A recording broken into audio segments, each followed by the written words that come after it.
apapun nanti kita yang muncul, kita tanyakan kepada narasumber kita. Beliau adalah dokter hewan Rifki Daniel, MSI. Makanya itu kenapa resikonya pada sapi muda sangat tinggi kematiannya. Ya, tipsnya Pak? Tipsnya seperti apa Pak?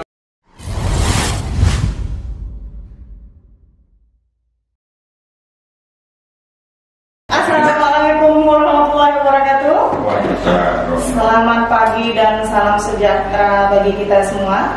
Salam Kedan, podcastnya milik Karantina Medan. Tangan dong. Baik, kembali bersama saya Fitri, tapi saat ini saya tidak sendiri. Saya ada rekan kita, perkenalkan. Saya. Oke, terima kasih. Kalem. Oh, karena yang dihadapinya ini luar biasa lah bintang tamu kita kali ini. Ini susah Kak? Susah. Diajak untuk jadi narasumber kita ini sangat susah karena kepadatan kegiatannya sebagai subkor. Berarti ini kita kesempatan yang ini ya, yang sangat berharga. Kita sambil bincang-bincang sejenak, sahabat podcast Kedan Medan. Kita bincang-bincang sambil kita ngeteh pagi. Masih selamat Kak? Ya. Masih tapi semenjak Idul Adha ini makin ganteng ya kan? Terima kasih. Ini bapak ibunya juga ganteng ya. Gajian sebentar lagi. Gajian sebentar lagi. Oh iya, jalan juga. Aku lagi ya. Oke, baik, sobat Kedan Medan. Oke, saya dari Karantina Medan. Kita kali ini akan kulik-kulik tentang apa? Tentang dengan tema daging sehat dan layak konsumsi untuk persiapan Idul Adha. Oke. Nah, telah hadir di hadapan kita narasumber kita hari ini. Kita bertujuan podcast ini adalah untuk memberikan informasi bagi kita semua sahabat podcast Kedan, podcast yang milik Karantina Medan terkait pengolahan daging sapi ataupun masalah apapun nanti kita yang muncul, kita tanyakan kepada narasumber kita. Beliau adalah dokter hewan Rifki Daniel, MSI, subkoordinator karantina hewan Balai Karantina Pertanian Kasbon. Selamat datang Bapak. Susah ya Pak ya, untuk menjadi bintang tamu kita ini sangat susah. Udah berapa bulan ini dijadwalkan selalu udah molor, baru terlaksana hari ini. Dan kami ucapkan sekali lagi selamat datang ya di podcast kita ya, podcast Kedan Medan, podcastnya milik Karantina Medan. Baik, kita awali Pak Agri, saya persilakan dulu ini untuk kita bincang-bincang terkait daging sehat dan layak konsumsi untuk persiapan Idul Adha. Silakan kita sambil sini ngobrol santai. Pak, silakan. Jadi santai aja Pak, kita minum, silakan diminum. Saya nyicip dulu ya. Boleh. Iya. Kita boleh minum juga. Masa kita nggak boleh? Iya. Terkait daging Pak Rifki, siap. Pak Dokter. Kira-kira menjelang Idul Adha ini kan, kira-kira definisi atau menurut Bapak daging yang baik itu seperti apa? Baik. Nah, jadi gini Pak Andri, Bu Fitri, jadi terkait dengan daging. Jadi kita semua tahu bahwasanya daging ini sumber protein hewani yang baik untuk kesehatan karena mengandung zat gizi, baik itu zat gizi besi, seng, asam amino, vitamin B, dan ini bagus untuk kesehatan manusia karena menjaga kesehatan. Salah satunya kita itu konsumsi daging. Dalam ini kita mungkin fokus saja ke daging ruminansia ya, karena ada daging yang lainnya, ada daging ayam juga. Kayak Idul Adha dengan pakai Idul Adha. Mungkin nanti kita agak sedikit berbeda ya untuk tahun ini. Kenapa kita prihatin? Karena tahun ini kita ada wabah penyakit mulut dan kuku. Mungkin terkait dengan daging ini penting kita bahas karena saya yakin banyak yang bertanya-tanya juga bahwasanya nanti seperti apa sih pada saat pelaksanaan Idul Adha pada tanggal 9 Juli. Apakah nanti ada tindakan-tindakan atau memang ada pembatasan atau pengaturan terkait dengan hewan kurban. Nah, dalam hal ini mungkin kalau kita bilang daging ini kan turunan daripada hewan. Dalam hal ini ada sapi. Jadi apa sih daging itu? Dagingnya hanya adalah bagian daripada hewan. Dalam hal ini ruminansia kita anggaplah seperti sapi ya, sapi. yang mana daging ini merupakan bagian dari otot skeletal. Otot skeletal ini yaitu otot yang ada di bawah kulit. Otot yang ada di bawah kulit. Di bawah kulit. Nah, jadi ini spesifik. Dan itu kapan kita mendapatkan daging? Ya daging tersebut kita peroleh, kita harus menyembelih hewan tersebut. Kita kuliti, kita potong jalur makan, jalur nafasnya, lalu kita buang kakinya, kita buang kulitnya, kita buang kepalanya. Dan macam-macam daging juga banyak. Ini diklasifikasikan berdasarkan Permentan 50 tahun 2011. Jadi daging itu ada yang digunakan khusus untuk konsumsi manusia. Nah, ini bisa dalam bentuk daging segar atau daging beku. Ini memang khusus untuk konsumsi manusia. Ada juga untuk pakan hewan. Nah, ini selain konsumsi manusia, pakan hewan juga. Betul. Ini khusus untuk pakan hewan. Dan ada juga untuk daging industri. Daging industri untuk olahan juga. Nugget, seperti itu. Betul. Nugget, dendeng, bakso dan lain sebagainya. Banyak. Pengolahan seperti itu sekarang. Iya. Nah itu, dan ada lagi juga daging variasi. Daging variasi ini daging untuk kebutuhan tertentu. Semisal kita ambil bentuknya sontut, iganya, ya kan? Bisa dibayangkan. Jerawatnya, semua bisa diolah. Ya, itu tadi istilahnya ada beberapa macam tipe ataupun jenis-jenis daging. Nah, kenapa daging ini penting? Karena daging ini bukan hanya disukai oleh manusia, mikroorganisme pun suka. Ini yang perlu itulah yang harus bukan hanya manusia, mikroorganisme suka. Jadi bisa dijelaskan lagi mikroorganisme. Penanganan daging itu kita bisa memastikan daging ini sehat dari awal, dari sebelum dia disembelih. Berarti dari proses pertumbuhan dia dipastikan? Betul. Betul. Jadi dia ini sapi, ini kita ngomong sapi ya, biar kita nggak kemana. Sapi ini dipelihara seperti apa? Ya, betul. Salah satu syaratnya agar mendapatkan daging yang baik, yaitu pemeliharaan juga baik. Pemeliharaan, manajemen kandangnya baik, pakannya baik, kesehatannya baik, kesejahteraan hewannya harus baik. Di sini harus dijamin bahwasanya hewan tersebut harus mendapatkan 5 freedom, 5 kebebasan. Ini yang perlu penting saya jelaskan, perlu saya sampaikan bahwasanya kebebasan ini karena ini makhluk hidup loh. Dia sama kayak manusia. Bagaimana kalau kita melihat seseorang istilahnya melakukan tanda kutip ya, melakukan kekejaman pembunuhan menggunakan pisau, dia itu merasakan. Cuma bedanya feelingnya. Makanya kenapa kalau pada saat kurban harus harus ada batas. Ya, harus ada batas antara hewan yang dikurbankan dengan hewan yang akan dikurbankan pula. Jadi ini yang berada di sekitar. Betul. Ini penting. Kenapa saya bilang penting? Kenapa? Dia itu tahu saya mau dieksekusi. Dia bisa melihat itu darah, dia bisa melihat itu pisau. Dan ini seorang bisa mengerti, bisa merasakan itu kan? Mengerti. Kenapa? Karena dia itu beda dengan kita. Dia itu punya insting. Lebih kuat ya. Iya.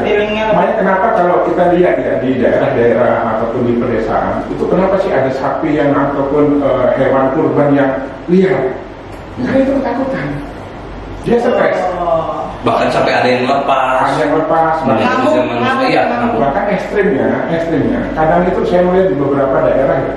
Itu dia dipotong, disembelih, darahnya belum tuntas, tapi dia sudah dikuliti, gampangnya tusuk-tusuk. Ini gimana kita bilang itu sebagai hewan yang halal? Halalan toiban, halal positif dan toib itu baik. Kita perlakukan dia sebagai makhluk hidup, sebagai kita manusiawikan, kita anggap dia sebagai hewan yang memang kita untuk konsumsi. Ini yang karena perlu Bapak Ibu ketahui bahwasanya hal yang baik itu berasal dari hal yang baik pula. Jadi apabila kita penanganannya baik, kita pelihara dengan baik, pakannya baik, kesejahteraan hasilnya juga akan baik. Hasilnya pasti akan baik. Kenapa? Daging ini kan sebagai sumber protein hewan. Apabila daging tersebut diperoleh dari hewan yang stres, hewan yang pakannya nggak baik, itu dagingnya bukan nggak baik. Dia warnanya lebih cenderung gelap. Jadi manajemen itu sangat berpengaruh. Betul, penting sekali. Penting sekali. Manajemen pengelolaan. Ini yang kadang kita nggak sampai ke sini. Yang penting kita beli. Ya. Rumah potong itu harus mengetahui seperti itu, harus tahu. Memang iya, betul. Karena memang idealnya untuk pemotongan ini hewan kurban itu harusnya di RPHR ya, rumah potong hewan ruminansia, itu idealnya. Tapi kalau memang nggak ada, ya kita bisa meminta atau mengajukan ke dinas setempat ataupun pemda setempat untuk kira-kira nanti untuk pemotongan hewan kurban seperti apa, tempatnya seperti apa, airnya gimana, pembuangan limbahnya, limbah padat, limbah cair, penanganan dagingnya, ini penting. Nah, penanganan dagingnya itu karena ya kita lihatlah di Indonesia seperti apa, dihampakan begitu, lalat banyak, nggak pakai sarung tangan, antara jeroan sama daging dicampur. Ini yang kita khawatirkan. Kenapa? Kita ini memberikan daging ke orang lain. Kita melakukan pemotongan hewan kurban kan ada dua yang kita dapatkan. Yang pertama ibadah, sebagai bentuk amal ibadah kita kepada Sang Khalik. Yang kedua sosial. Kita memberikan daging kepada masyarakat, ke masyarakat sekitar. Betul. Karena apa? Di Indonesia ini daging itu sebagai bentuk peningkatan status sosial masyarakat. Apalagi daging sapi. Daging sapi mahal kan? Sudah bisa makan daging sapi udah hebat ya. Seperti itu. Apalagi sekarang harga. Ya sekarang harga itu sudah naik, tapi barangnya juga susah. Betul. Seperti itu. Kondisi pasar sekarang. Betul. Ya ini yang saya rasa memang perlu pemerintah di sini melihat bahwasannya ada kebutuhan masyarakat.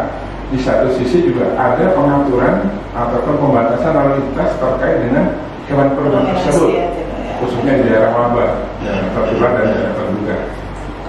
Pak Rifki ini terkait tadi yang Pak Rifki katakan, saya tertarik juga 5 freedom bagi hewan. Iya, 5 freedom itu jadi ada hubungannya dengan animal welfare. Yang pertama, hewan itu harus bebas dari rasa takut. Gimana caranya? Iya, bagaimana kita tahu? Nah, hewan itu dia punya sifat alamiah. Alamiahnya dia lihat. Ketakutan mungkin ngikik aja atau gimana gitu kan ya. Alamiahnya dia lihat. Dari gerak-geriknya mungkin nggak? Gerak-gerik hewan kalau dia punya rasa takut, dia biasanya gelisah. Dia kan bisa bilang agak liar dia biasanya mungkin nggak diam di tempat atau di kandang itu gimana bisa jadi. Ya bisa mundar-mandir keliling tempat ini mungkin nggak seperti itu. Bisa. Lanjut Pak. Yang pertama bebas dari rasa takut. Yang kedua dia bebas mengapresiasi.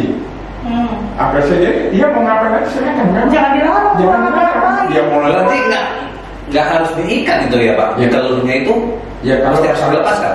Sebab dia dikeluh. Kalau bisa, ya ini kan tergantung daerah ya. Kalau memang ada beberapa daerah di Jawa itu memang dikeluh. Dikeluh itu sebenarnya nggak ada apa-apa. Cuma karena dikeluh sampai ditarik-tarik itu kan kadang kasihan juga, dipukul pakai rotan dan belakangnya ya kan. Di belakangnya. Ya ini memang kadang ya memang kita harus akui bahwasanya kita di Indonesia gitu. Kita bukan di Eropa. Plus 62 ini. Ya, jadi memang hal-hal seperti itu kita mungkin nanti ya proses dengan berjalannya waktu ke depannya mungkin bisa berubahlah sedikit-sedikit dari hal sepele. Karena bisa dilihatlah bahwa kambing domba ditaruh sepeda motor. Jadi saya akan lihat ya ampun. Tapi ya itu Indonesia, kita nggak bisa menyalahkan, inilah yang sudah menjadi tradisi ya Pak. Betul, habit, ini udah habit.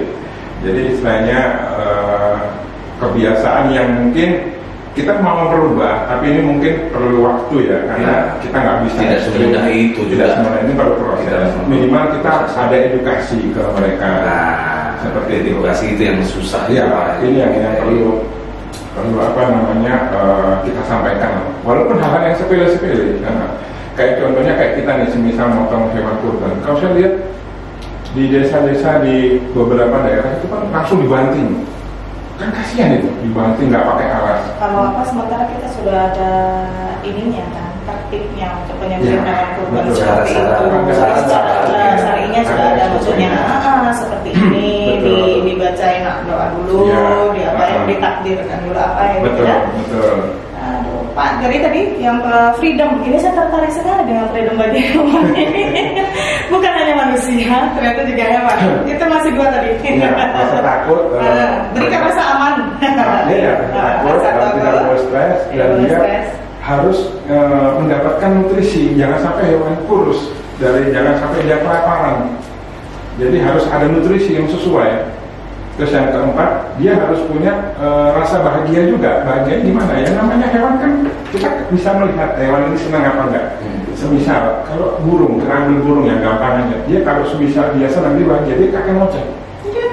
Dia akan bercocok. Itu tandanya dia suka. Dia apa namanya? Dia lagi senang.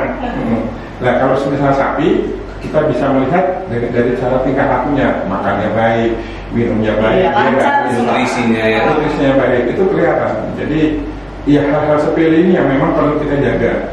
Ya apa namanya, memang perlu proses. Tapi ya dari situ kita banyak belajar nantinya bahwasanya ini makhluk hidup loh.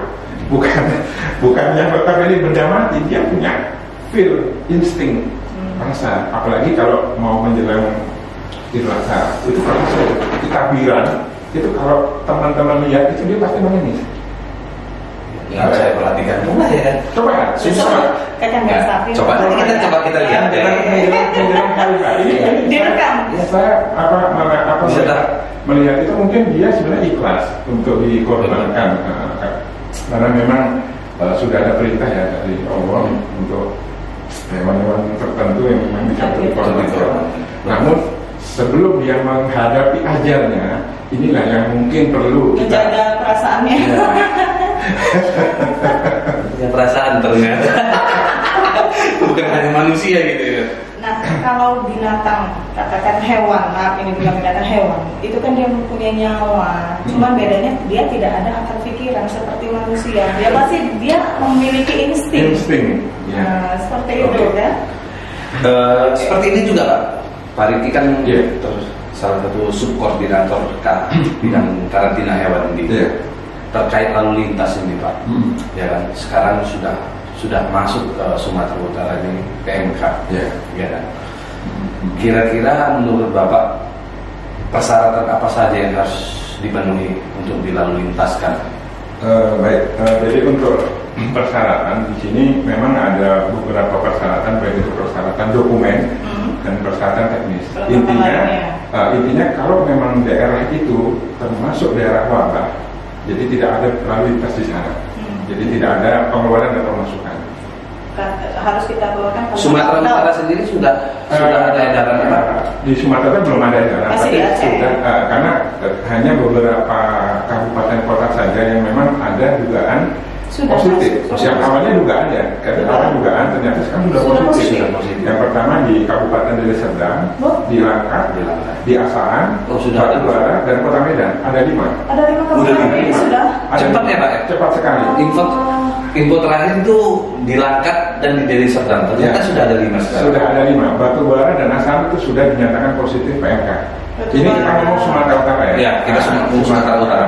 Kalau kita ngomongnya provinsi, awalnya mungkin hanya 15 provinsi yang terkena 15 PMK. Namun sekarang ada nambah lagi di Kepulauan Riau. Oh, sudah update terbaru. Jadi total sudah 16 provinsi per hari ini.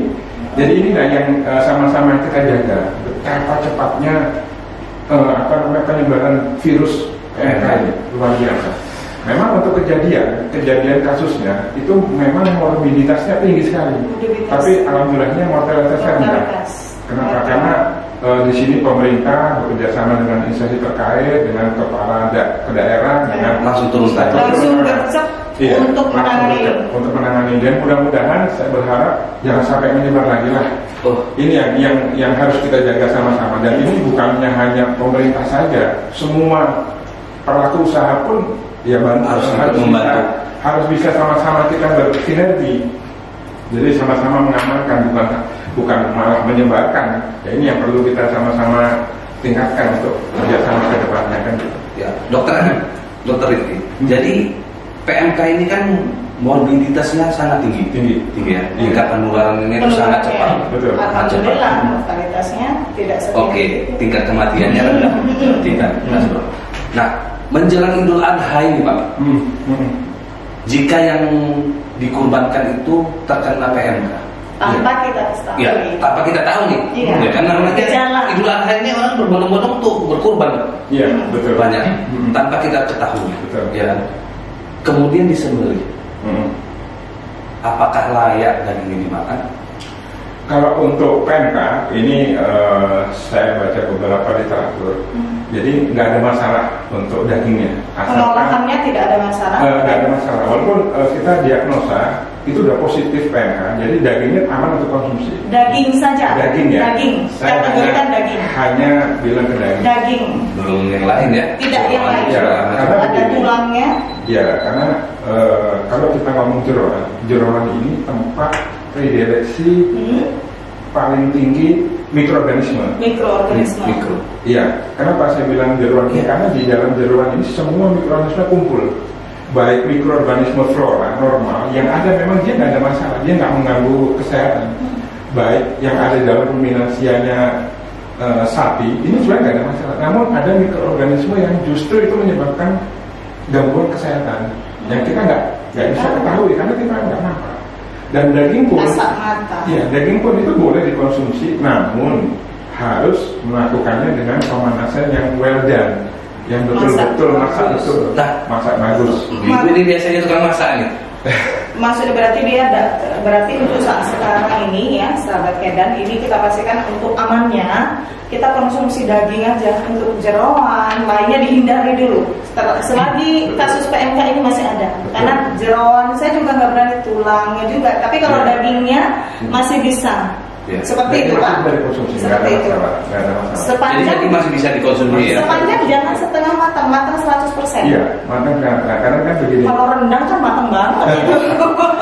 Mungkin yang bukan begini juga. Kemarin itu ada saya pernah lihat ya Pak. Mental kita, sahur ini itu makan sate. Iya. Makan daging ya pas wabah-wabah ini. Iya. Di daerah mana? Tanggapan Bapak seperti itu. Oke, yang kemarin sate ya? Iya, sate. Jadi sebenarnya untuk sate ini dia nggak betul-betul mentah langsung dibakar. Dia sudah direbus. Ya, apalagi dengan kondisi sekarang. Makanya kan kalau kita lihat pengolahan sate, sering makan sate nih ya, itu kan daging mentah langsung dibakar Pak. Tingkat kematangannya itu kan belum tentu sampai 100%. Betul. Iya kan? Jadi saat sekarang ya aman. Saat sekarang lebih amannya direbus dulu. Direbus dulu. Diungkep dengan bumbu istilahnya. Ya, salah satu perebusan ini fungsinya untuk mengurangi mikroorganisme yang ada pada permukaan daging. Karena kalau kita ketahui, mikroorganisme itu memang hidupnya di permukaan daging. Dia tidak mungkin di dalam daging. Jadi dia hanya di luar permukaan daging. Jadi di bagian luarnya saja. Nah, namun dia bisa masuk ke dalam apabila dia mengalami yang namanya pertumbuhan mikroorganisme. Dikasih kesempatan tumbuh dia. Iya, karena dia tidak makan lagi. Gini loh Kak, saya ini penggemar sate gitu loh. Iya. Ya kan, ini juga ini kawan-kawan ini. Ya. Dikurangi dulu. Karena saya lihat di beberapa sate Madura itu justru untuk mengurangi kekenyalan ya. Karena kalau terlalu kenyal juga kan tidak enak juga. Kan untuk ngunyahnya juga keras. Itu dia direbus dulu. Nah direbus nanti kalau memang untuk di sate tinggal ditusuk-tusuk dia langsung dibakar. Ada yang dan itu salah satunya edukasi juga, maksudnya ya kita mengurangi juga mikroorganisme yang ada dalam daging tersebut. Ada yang direbus, kalau sate ada yang direbus, ada juga yang mentah. Berarti untuk yang mentah saat ini terkait PMK kita hindari dulu. Ya untuk sementara waktu dihindari dulu. Kalau bisa jangan dulu. Ya, lebih teliti kita mau beli. Tidak makan sate buat sendiri ya Pak ya. Lebih enak buat sendiri Pak. Gini Pak, terkait untuk olahan daging sapi saat ini, olahan daging sapi itu kan kita dari daging yang sudah mati, ya kan? Kita kan tidak tahu, mana tahu daging tersebut memang sudah PMK positif ataupun mungkin amankah? Aman. Untuk dikonsumsi. Aman, tidak ada masalah. Anak saya pencinta nugget. Ya, aman. Karena begini, Bu Fitri, daging olahan ini daging yang telah mengalami proses. Nah, otomatis kalau dia sudah mengalami proses, ini minimal mikroorganisme sudah berkurang banyak. Walaupun dia positif. Iya. Kematiannya itu lebih banyak karena PMK. Kenapa? Karena tahap tahapannya sudah tahapan lanjut, karena daging itu kan dia tadi bilang ada daging segar, ada daging beku, ada daging olahan, ada daging untuk pakan hewan, ada daging untuk industri, ada daging variasi. Jadi itu adalah macam-macam dagingnya. Tapi kalau sudah diolah, saya pastikan itu sudah aman. Saya belum berani beli nugget ini. Tidak ada masalah. Tahapan daripada olahan tersebut itu sudah sangat meminimalisir mikroorganisme yang ada dalam daging tersebut. Saya ambil contoh daging asap. Daging asap itu mikroorganisme pasti akan sangat berkurang sekali. Kenapa? Diasapkan. Ada lagi marinasi, digaramkan. Itu garam. Itu pengawetan. Nah, jatuhnya itu pengawetan, betul. Itulah udah proses ada tahapan selanjutnya, dikasih bumbu rempah itu mengurangi mikroorganisme, jangan salah. Itu jangan salah kayak rendang, karena rendang itu enak. Bumbunya semua hari ini. Jadi kalau cerita makanan mulai dari sop buntut, mulai dari rendang. Karena yang dibicarakan daging, daging itu variasi olahannya luar biasa. Banyak kita nggak bisa dapat dari makanan nih. Betul. Jadi nggak ada masalah ya? Tidak ada masalah. Pak Rifki, ini mungkin untuk diketahui Sobat Kedang, podcast Menikah Antara Medan, bisa dijelaskan ciri-ciri. Jadi kita mengantisipasi ciri-ciri hewan yang terkena PMK. Bisa dijelaskan. Jadi seandainya kita mau kurban, mungkin bisa dihindari hewan tersebut. Silakan Pak. Jadi begini. Sebenarnya kalau kita mengacu ke Indoseman daripada virus PMK itu ada 3. Memang dia menyerang hewan berkuku genap. Cuma di sini biar semuanya paham. Yang pertama itu main host. Main hostnya ini yaitu sapi. Kenapa saya bilang main host? Ini Indoseman namanya. Kenapa? Gejala klinisnya paling berat sendiri di sapi. Di sapi. Di domba tidak? Di domba gejala klinisnya nggak terlalu nampak. Kenapa? Di domba ini maintenance host. Jadi virus itu maintenance, dipelihara di kambing domba. Makanya kenapa orang kalau punya sapi, jangan coba-coba dia ke kandang kambing domba, nanti dia suka jalan-jalan. Ini yang mengerikan sapinya.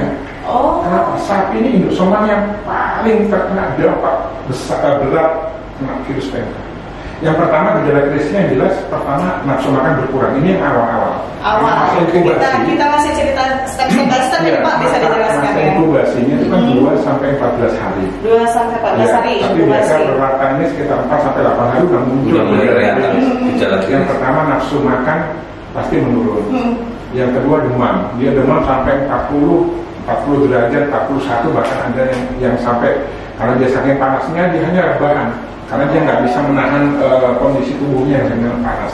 Terus yang ketiga, kalau dia sudah parah, dia sudah kronis, itu ada lepu-lepu vesikular.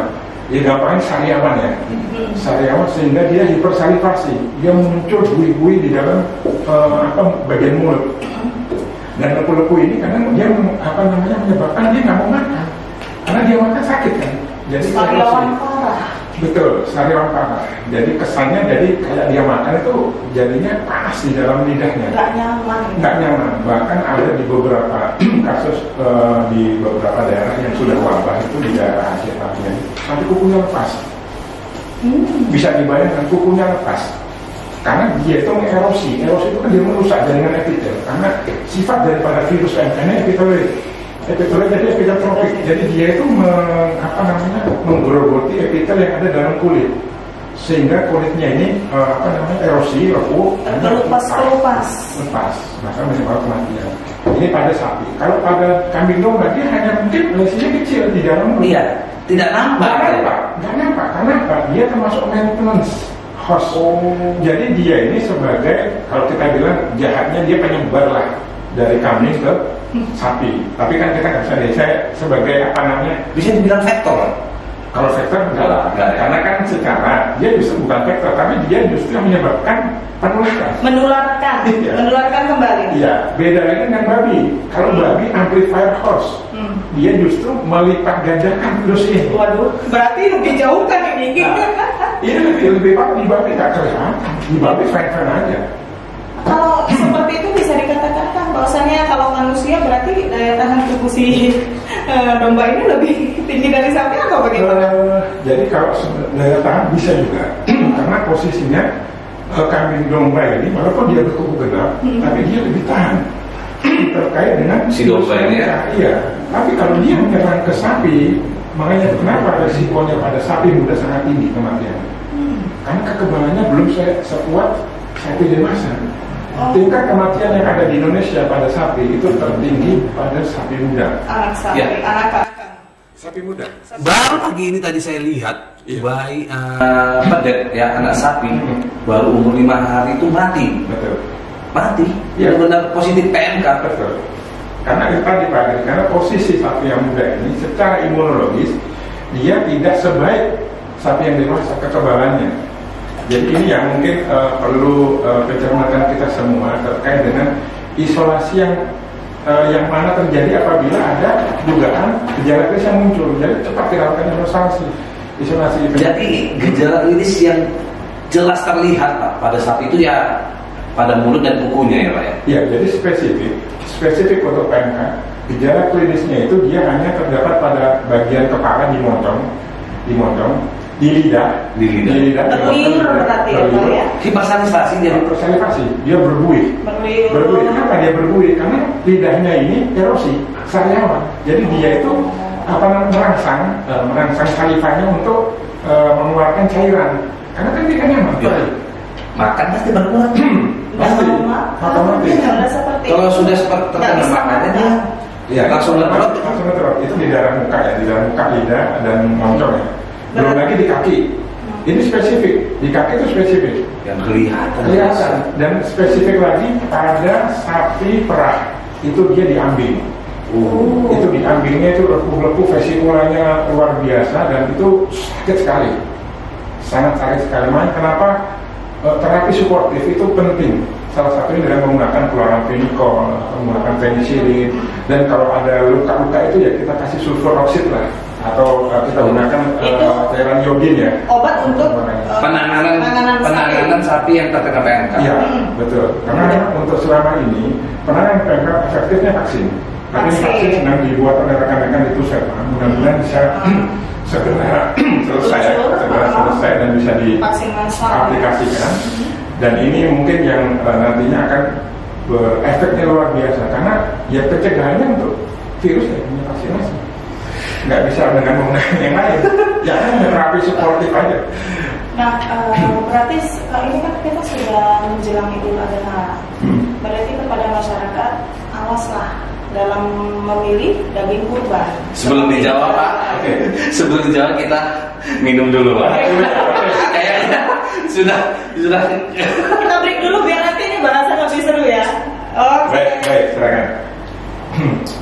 Saya jadi menjelang Idul Adha ini, mungkin sahabat Kedan karantina Medan ingin tahu selain tadi ciri-cirinya sapi sudah ya berliur, panas dalam seperti itu, di muncungnya itu terlihat jelas, di kakinya juga melepuh. Berarti bagi yang ingin kurban, awaslah dalam memilih sapi kurban, hewan kurban. Pastikan tidak berliur, ya. Tidak. Tipsnya hewan kurban. Bapak Ibu sekalian, jadi yang pertama pastikan hewan itu sehat. Sehat, pastinya. Ini yang pertama harus kita lihat. Sehat ini kita bisa lihat dari bentuk tubuh fisik daripada hewan tersebut. Yang jelas kalau tubuh pasti sehat. Itu yang paling gampang. Itu yang paling gampang. Karena salah satu syarat untuk hewan itu layak untuk dikorbankan. Yang pertama gemuk, sehat, jelas. Ya. Yang ketiga tidak pincang, tidak buta, tanduknya utuh, telinganya sobek, umurnya cukup. Untuk kambing itu di atas 1 tahun, untuk sapi di atas 2 tahun. Ini penting ya, karena ini sebagai standar hewan kurban tersebut. Itu yang pertama. Yang kedua, pastikan juga bahwasanya makannya bagus. Kan bisa kelihatan kita nampak kalau hewan itu lesu, dia hanya posisi itu pasti ada something wrong. Ini untuk orang awam pasti akan kelihatan bahwasanya ada something di dalam kondisi tubuh sapi tersebut. Terus yang ketiga, hewan tersebut aktif. Ini aktif, jadi dia aktif, berarti dia makan, dia mau ngapain, dia mau ya, itu kelihatan aktif. Terus yang ketiga, biasanya hewan yang sehat sapi satu, buntutnya sering digoyang-goyangkan. Oh, nah, itu indikatornya. Mainin buntut. Nah, Ya, gitu. itu gampangnya. Jadi kan yang kita bahas hewan, ya. Itu gampangnya. Atau kalau memang Bapak Ibu sekalian agak ragu karena ini kan kasus ada PMK, ya bisa menghubungi dinas ataupun mungkin teman-teman karantina di sini bisa membantu untuk melakukan pemeriksaan kesehatan. Ya. Call center kita nanti bisa dibeli nomornya terkait ini. Kalau saran saya, apabila membeli hewan kurban, minta sertifikat kesehatan, keterangan kesehatan hewan dari dinas. Ya, biasanya terkait itu Pak, menjelang Idul Adha itu kan petugas-petugas baik dari dinas, baik dari Kementerian Pertanian sendiri itu kan terjun ke lapangan untuk memastikan hewan itu baik dan sehat. Betul. Memastikan betul, ya. Betul. Kalau dulu ya biasanya kita setelah melakukan pemeriksaan antemortem, biasanya kita melakukan postmortem juga sih kan ada tuh. Ya, sekarang dipotong hatinya nih, ada cacingnya nih. Iya, seperti itu. Nah, biasanya itu yang paling standar. Kalau sekarang mungkin kita lebih fokus ke antemortem dulu mungkin. Jadi kita pastikan betul bahwasanya sapi tersebut itu tuh sehat dan bebas PMK. Jadi betul kita lebih fokus ke PMK-nya ya Pak ya. Mungkin kita fokus ke PMK-nya. Kenapa? Karena jangan sampai membuat kepanikan di masyarakat. Apalagi sekarang ini trennya orang untuk berkorban itu meningkat. Iya. Meningkat. Ini saya lihat dari beberapa tahun terakhir ini antusiasme orang masyarakat Indonesia untuk kurban itu sangat-sangat tinggi. Kenapa? Karena memang di sini banyak manfaat dan keberkahan yang akan muncul. Dan di sini peran kita semua antara masyarakat, pelaku usaha, pemerintah ya bersama-sama memastikan bahwasanya hewan tersebut itu sehat. Ya, apalagi ada pembatasan 2 tahun lebih ini dengan corona ya kan. Iya, pembatasan betul. Nah, sekarang mungkin sudah mereda corona, ya kita doakan saja menghilang lenyap coronanya. Ya kan, jadi kita bisa beraktivitas lagi seperti biasa, lebih enak gitu kan. Dihilangkan semua penyakit virus di. Iya, betul. Ini tapi tertarik ini Pak Rifki. Kan itu PMK ini menyerang hewan ruminansia. Nah, untuk domba atau kambing, adakah gejalanya sama seperti sapi atau bagaimana? Kalau gejala sebenarnya hampir sama dengan sapi. Namun di kambing, domba ini lebih tahan dia, lebih kuat. Jadi nggak sampai kelihatan jelas. Jadi kita agak kalau kita di sapi mungkin melihatnya kita bisa lihat poin-poin pentingnya. Kalau di kedokteran itu ada namanya tanda-tanda patognomonis. Patognomonis ini tanda-tanda yang khas pada hewan, dalam hal ini sapi, itu yang mana mencirikan penyakit tertentu. Kayak tadi saya bilang, di dalam sapi apabila ada hipersalivasi, ada lesi lepuh di dalam perut, itu pasti PMK untuk saat ini. Namun kalau di kambing mungkin kita agak sedikit detail. Kenapa? Karena kambing domba ini tahan, dia sangat tahan. Jadi mungkin kalau kita melihat rongga dalamnya itu mungkin kita harus buka dulu, kita cek. Mungkin kita perlu menggunakan senter, karena lesinya itu biasanya di dalam rongga dalam, dekat mandibula di daerah rongga dalam dulu. Jadi perlu ya kita sedikit buka kita cek dengan menggunakan senter. Biasanya seperti kayak model khusus sariawan masih baru radang dia Pak ya, merah-merah seperti itu. Terkait PMK ini kan kita dengar belum ada ya, mudah-mudahan domba atau yang kan ini sudah ada belum? Kalau kasus domba sudah ada. Sudah PMK cuma lebih banyak di sapi. Iya, namun memang kejadian kasusnya ini paling banyak di sapi. Ya, khususnya terutama di sapi potong ya. Dan sapi potong pun yang memang mengalami gejala klinis paling hebat itu di sapi potong yang ekspor. Jadi sapi potong seperti jenis Simmental, Limousin, jadi Brahman. Itu sapi yang besar. Itu yang besar. Kenapa? Karena secara daya tahannya nggak sebaik dengan sapi lokal. Kayak sapi Bali, atau peternakan Ongol. Betul. Itu memang ya kalau kita lihat secara dia imunologis kekebalannya tinggi sekali. Jadi memang kejadian kematian justru banyak pada sapi-sapi yang memang sapi itu bukan ada di Indonesia, sapi-sapi ekspor yang dikembangbiakan di Indonesia. Memang secara pertambahan berat badannya kan signifikan ya. Dia kan dengan konversi pakan berapa kilo, dia akan menghasilkan daging berapa kilo dalam waktu tertentu. Jadi ini yang mungkin perlu istilahnya hati-hati pada perusahaan yang memang yang memang memiliki peternakan khususnya sapi jenis besar dan jenis berat seperti limousine dan sebagainya. Mereka memang khusus dagingnya ini, dagingnya betul, seperti itu. Betul. Jadi Pak Rizky, kiat-kiat untuk daging sapi yang sehat. Ini kan kita belum lebaran nih, kita cerita. Misalnya saya mau ngajak nih beli daging, kiat-kiat tuh daging sapi yang sehat dan aman yang dikonsumsi. Untuk dagingnya, bukan untuk hewannya ya. Daging. Kita bicara daging sekarang.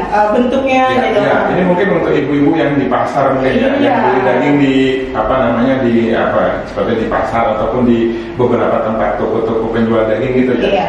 Yang pertama, kalau untuk daging kita bisa lihat bentuk fisik daripada daging tersebut. Warna.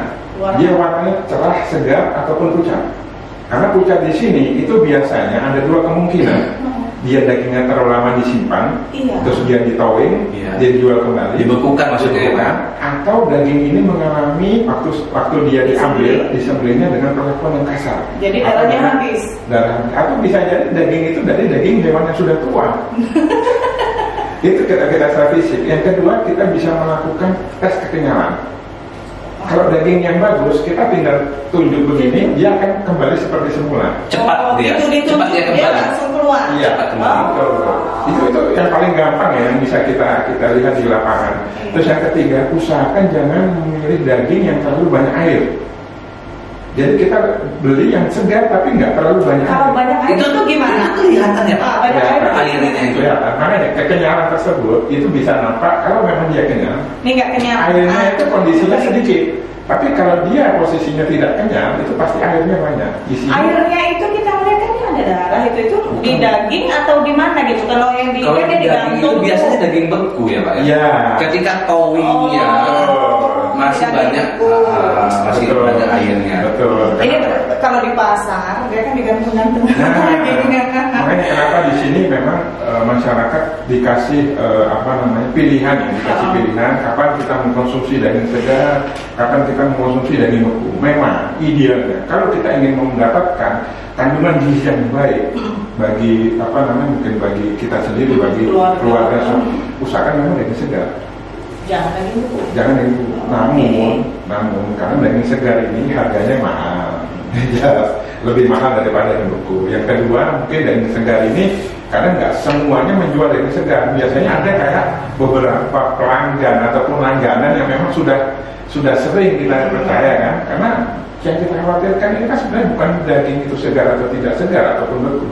Daging tersebut disubal ataupun dicampur dengan daging yang lain yang kita khawatirkan. Nah ini mungkin yang perlu kita khawatirkan. Tapi kalau kita sudah percaya dengan penjualnya, kita nggak ada. Dari aromanya sendiri sih Pak.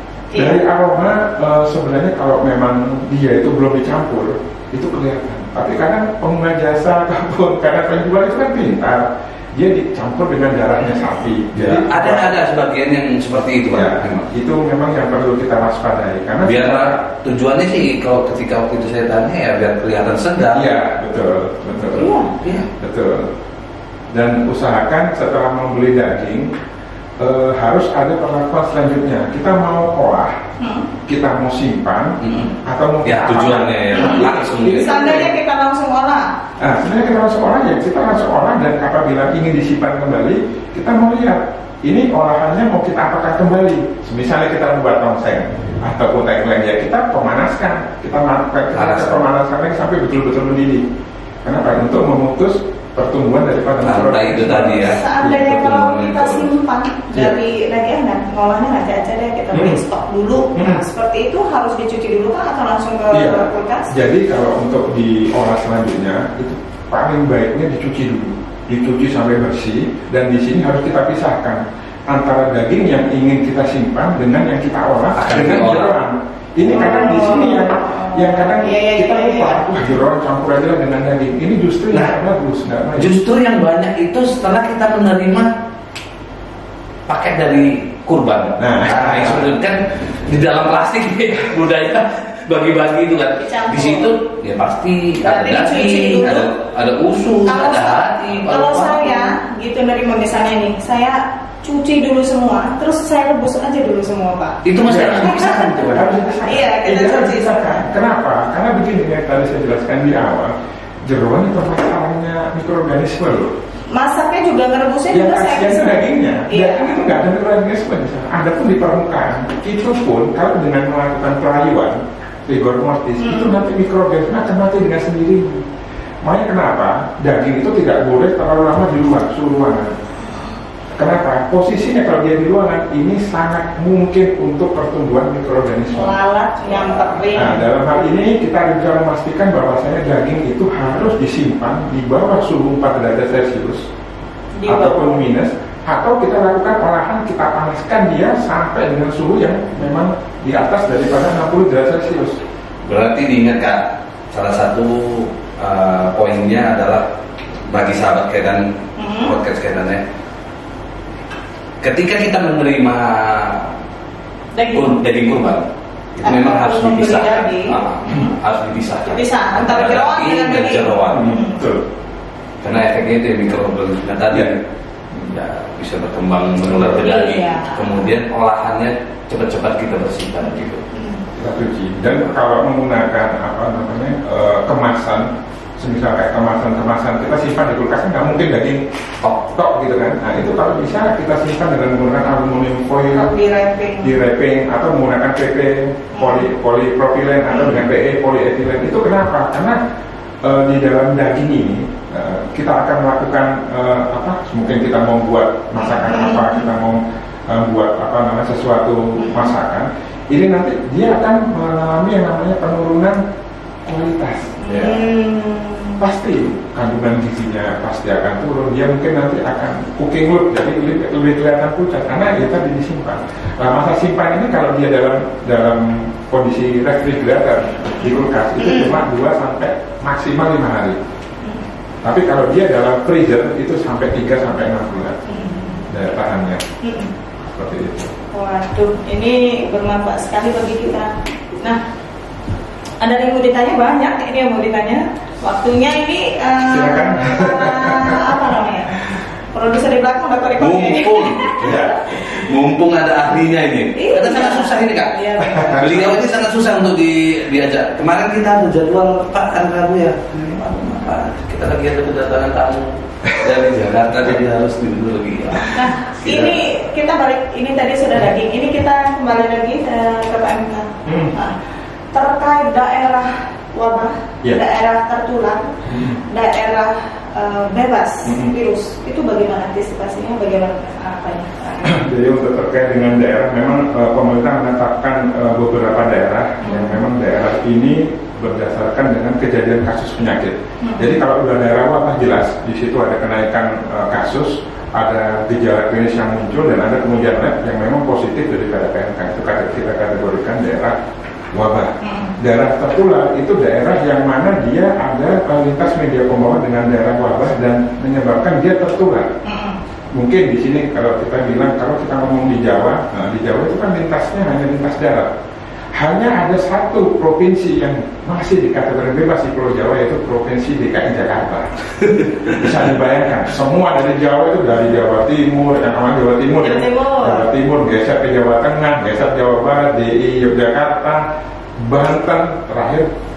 DKI Jakarta itu bukannya tempat terakhir aja Pak pembelian segala macam. Ada peternakan juga. Jadi begini, kalau untuk DKI Jakarta memang kalau saya lihat memang tidak ada peternakan. Namun semua transportasi tertujunya ke situ. Tertuju ke situ. Otomatis di situ bisa kita bilang merupakan, bisa dibilang bisa tertular, bisa juga terduga dan terancam mungkin. Karena dari Pulau Jawa hanya di Jakarta aja loh yang bisa dibilang mungkin masih dalam kondisi yang aman-aman nggak aman mungkin ya. Karena secara hanya bebasnya lintas darat kan. Itu terkait dengan yang tertular. Yang terduga memang ada gejala klinis yang muncul, ada gejala klinis, tapi belum ditetapkan sebagai daerah yang memang positif PMK karena masih dilihatnya apa gejala klinis itu mengacu ke PMK atau mungkin penyakit yang lain yang mungkin bisa dikatakan PMK, kayak misalnya lumpy skin disease. Lupus kondisi kan kalau kita lihat bundul-bundul di kulit ya. Nah itu kan orang awam juga ini apakah kalau sekarang kan apakah ini PMK atau apa? Nah itu mungkin. Jadi istilahnya di sini kalau saya lihat ya kita pastikan dengan menggunakan pengujian laboratorium, bisa menggunakan PCR, bisa menggunakan PNT, bisa menggunakan ELISA, bisa menggunakan AGIG kan, agar gel immunodiffusion. Itu untuk penentuan diagnosanya. Dan kalau untuk daerah yang notabene terduga dan tertular sebenarnya yang hampir berdekatan, terduga belum pasti ada kejadiannya di sana, hanya directly tapi belum ditetapkan sebagai daerah yang memang positif. Nah, mungkin nanti kalau dia sudah ditetapkan bisa jadi naik statusnya. Begitu dengan daerah tertular. Jadi tahapannya pertama bebas, daerah memang tidak ada kasus, tidak kejadian, dan memang notabene bebas. Baru turun ke daerah terduga, turun lagi tertular, terakhirnya wabah. Di kita untuk sementara ini yang daerah wabah yang ditetapkan SK Mentan ada di Jawa Timur dan di Aceh. Aceh kami ya. Kita seperti apa nanti untuk selanjutnya seperti apa, karena dari gejala-gejala yang muncul dan penemuan diagnosa PMK itu sudah ada 16 provinsi. Yang awalnya sampai tanggal 18 terakhir itu ada terakhir ya Pak ya? Iya. 16 provinsi. 16 provinsi. Update terakhir ini. Nambah lagi kita yang sementara ini di Kalimantan pun begitu. Jadi Kalimantan pun ada 2 provinsi yang bebas. 2 provinsi. Iya, yaitu Kalimantan Utara, Kaltara, dan satu lagi Kalimantan Timur. Kalimantan Barat, Kalimantan Tengah, Selatan itu sudah positif PMK. Nah di sini NTB yang memiliki gudang ternak ini udah positif. Jadi sekarang yang jadi tempat untuk penampungan ataupun mungkin sebagai gudang ternak untuk nanti korban ini paling hanya NTT. NTT masih aman. NTT masih aman, di Sulawesi itu masih aman, wilayah Papua itu masih aman, dan mungkin Ambon, Ternate ini yang masih aman. Yang mudah-mudahan kita jaga. Dan ada beberapa wilayah Sumatera juga yang belum. Ya saya bilang mungkin dia tertular dan bisa juga ada kasus, cuma mungkin belum ditetapkan hasilnya seperti apa. Karena itu tadi lintas darat ini sulit untuk kita kendalikan, karena checkpoint pengawasannya juga mau seperti apa, karena jalan-jalan tikus itu banyak sekali. Iya, ini yang kadang susah kita kendalikan di sini. Jadi memang perlunya kita sama-sama bersinergi, baik itu dalam melakukan pengawasan dengan dinas terkait ya Pak. Dengan dinas terkait. Karena apa? Karena yang dikhawatirkan masyarakat sekarang ini adalah apakah bisa nantinya mereka itu berkorban. Sedangkan kita ini sekarang sedang mengalami yang namanya wabah PMK. Tapi di sini mungkin pemerintah juga sudah membuat mitigasi risiko, bahwasanya mana-mana saja yang perlu nantinya boleh untuk dilentaskan, khususnya untuk terkait penyediaan hewan kurban. Ya kita hanya mengacu ke daerah-daerah yang memang bebas, aman. Dan ada beberapa kebijakan pemerintah, tidak boleh ada transit di daerah yang notabene ditetapkan wabah. Jadi kadang semisal ambil contoh mungkin dari NTT nih, biasanya kan dia transit dulu di Surabaya, baru dari Surabaya dia jalur darat ke wilayah seperti Jawa Tengah, Jawa Barat, Banten sampai di Jakarta. Sekarang nggak boleh, sekarang langsung. Jadi dari NTT itu langsung ke. Jangan ada titik transit. Iya betul, karena apa? Kebijakan itu tadi ya. Dia harus ada kebijakan, ini ada, memang di Surabaya 03 itu ada mengantisipasi, dia tidak boleh transit, jadi dia langsung. Dan kenapa? Yang kita khawatirkan ini masalahnya, salah satu penularan dari PMK itu melalui airborne, angin, dan ini bisa sampai 60 km di darat dan sampai 300 km di lautan, bisa dibayangkan. Jaraknya luar biasa. Ini yang susah kita kendalikan. 60 km Pak? Iya. Ini untuk di darat ya, 60 km. Iya. Dari rumah saya ke kantor. Dan sekitar 300 km di lautan, bisa dibayangkan. 300 km jangkauannya. Makanya di sini udara dia. Perlu kita ketahui, walaupun penularan nggak hanya udara, nggak ada kontak langsung, pernapasan ataupun pakaian yang kita gunakan terkontaminasi virus sebagainya. Oke, Pak Ruki, terakhir ini. Ya, silakan. Udah dikori-kori kita Pak. Padahal kita masih lanjut lagi nih, masih banyak lagi nih yang belum ditanya. Harapannya dan juga saran untuk keadaan kita saat ini negara Indonesia terkait PMK khususnya Sumatera Utara. Oke, nah ini untuk sahabat trader semuanya, masyarakat Indonesia pada semuanya. Yang pertama, jangan panik. Di sini pemerintah bersama dengan semua jajaran kita sudah berusaha berupaya maksimal untuk menjaga negara ini dari wabah PMK yang memang sudah ada di Indonesia. Yang jelas, yang pertama, semua tindakan apapun yang kita laksanakan ini sudah ada hasilnya. Kita bisa melakukan beberapa pengurangan kejadian penyakit, walaupun memang ini sangat tinggi untuk penyebarannya. Tapi di sini pemerintah sudah bekerja keras, salah satunya itu dengan melakukan pembuatan vaksinasi. Yang mana vaksinasi ini dibuat oleh Puskesmas yang berasal dari stereotip yang ada di Indonesia. Ini penting, kenapa? Karena tidak ada yang namanya reaksi silang.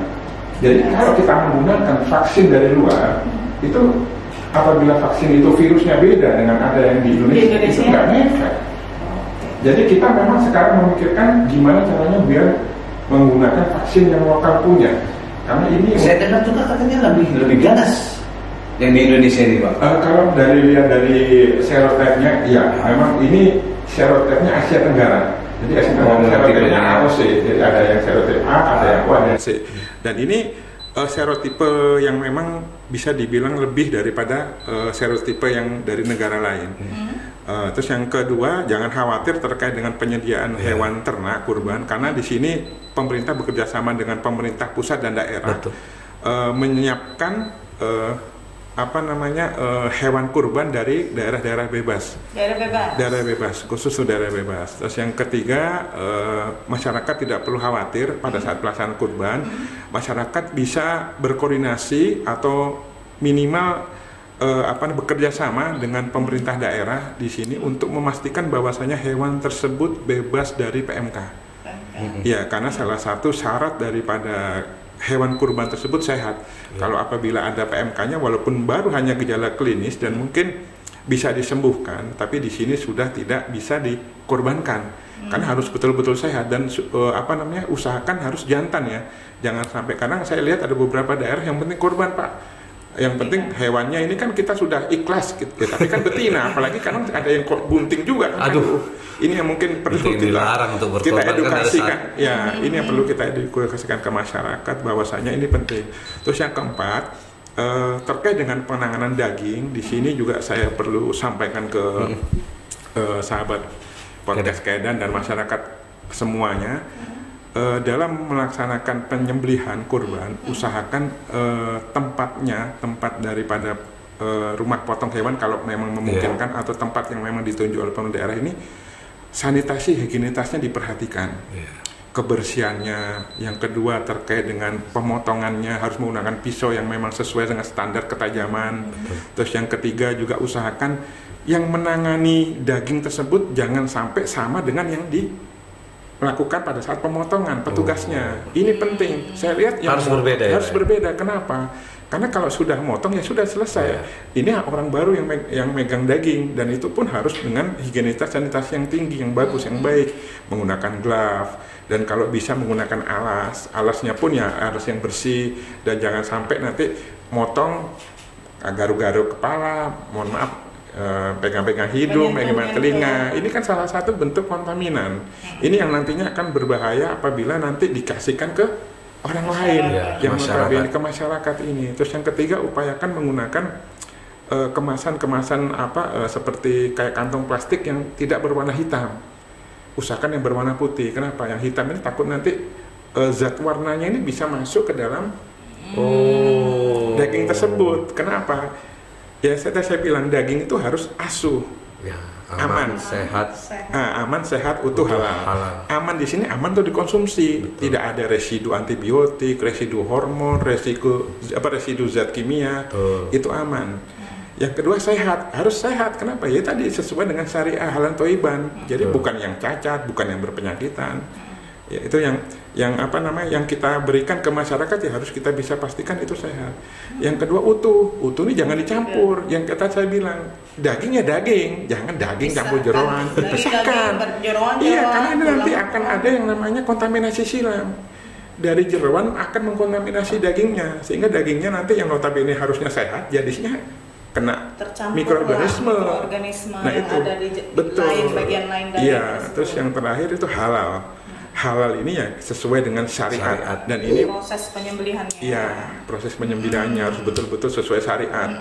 Jadi ya itu tadi nggak boleh kita seenaknya sendiri kan, sampai yang belum waktunya, belum tuntas darahnya udah dikuliti. Ada jantungnya sampai ditusuk-tusuk, kadang miris, kasihan gitu loh. Dia ini udah dalam Islam dia dikorbankan betul-betul udah sesuatu yang memang syariat, tapi jangan sampai kita menyiksa. Dia karena termasuk hewan pilihan, dia udah ikhlas. Sudah nanti ini PR buat Bapak Ibu sekalian, sebelum hari H kurban dan lihat korneanya. Oh ya, kornea. Dia matanya menipis apalagi kalau kita sampai melafazkan takbir. Ya, nanti ini silakan. Mungkin kita juga saya ya. Mungkin panitia kurban juga nanti. Bisa nanti sambil ada edukasi. Boleh direkam. Edukasi juga. Kita lihat nanti. Edukasi juga. Jadi penanganan daging yang baik lah itu yang nanti akan mempengaruhi terkait dengan daging tersebut akan dikonsumsi oleh masyarakat di kalangan baik luas. Terima kasih banyak. Terima kasih banyak Dokter Riki. Kita tutup ya. Terima kasih. Kita tutup informasinya sahabat podcast Kedan Medan. Semoga bisa mewakili Kak. Iya, demikian tadi bincang-bincang kita terkait hewan ternak, PMK dan segala macam tadi ya Pak. Sayangnya waktu kita terbatas, mungkin kita nanti akan bincang jilid 2. Ya harus ada part 2. Baik, siap.